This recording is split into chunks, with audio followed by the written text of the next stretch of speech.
महामहिम राष्ट्रपति जी ने राम मंदिर के निर्माण की बात की और मर्यादा पुरुषोत्तम प्रभु श्री राम हमारे राम लल्ला जो विराजमान हुए उसके लिए मैं समूचे देश का अभिनंदन करता हूं और उसी के बारे में कुछ पंक्तियां कहकर मैं अपनी वाणी को विराम दूंगा।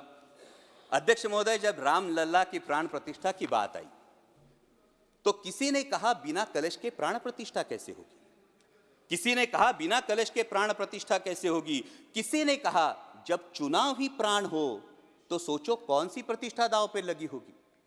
लोग तो कुछ कहेंगे, लोगों का काम है कहना, आप जन की बात मत सुनना, सिर्फ मन की बात करना।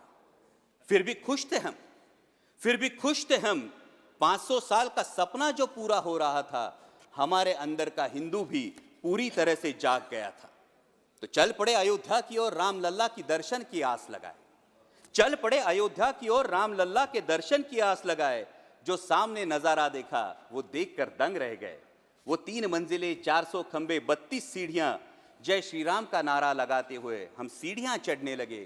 राम लल्ला से क्या गुहार लगाए ये सोचने लगे। पहली सीढ़ी पर याद आई महंगाई, पहली सीढ़ी पर याद आई महंगाई, दूसरी पर देश में बढ़ती बेरोजगारी, तीसरी पर पत्रकारिता की चरण चुंबकता, चौथी पर सेंट्रल एजेंसीज की संदिग्ध भूमिका।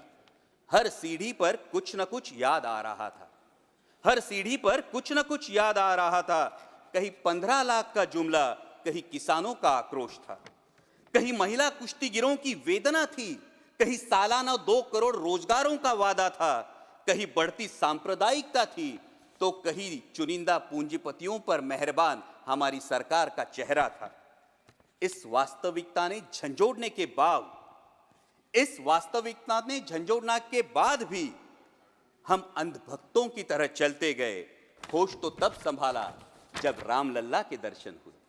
हमें नतमस्तक देख राम लल्ला मुस्कुराते हुए बोले, हमें नतमस्तक देख राम लल्ला मुस्कुराते हुए बोले, मैं कल भी था, आज भी हूं, कल भी रहूंगा। जितना इस मंदिर में हूं उतना ही तुम्हारे मन में रहूंगा। लेकिन याद रखना हमेशा मैंने त्रेता युग में रामराज जलाया था, तुम कलियुग में जीते हो जहां संविधान ने गणराज जलाया है।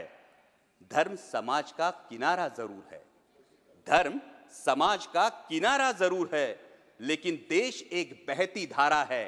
किनारे को धारा के बीच में लाया तो प्रवाह अड़ जाता है, प्रगति के पथ से हट जाता है। इसलिए धर्म का ठेकेदार नहीं, पहरेदार बनना चाहिए। इसलिए धर्म का ठेकेदार नहीं, पहरेदार बनना चाहिए। तुम रहो न रहो, वो रहे न रहे, ये देश रहना चाहिए, देश का संविधान रहना चाहिए, देश का लोकतंत्र रहना चाहिए, ये देश रहना चाहिए। जय हिंद, धन्यवाद।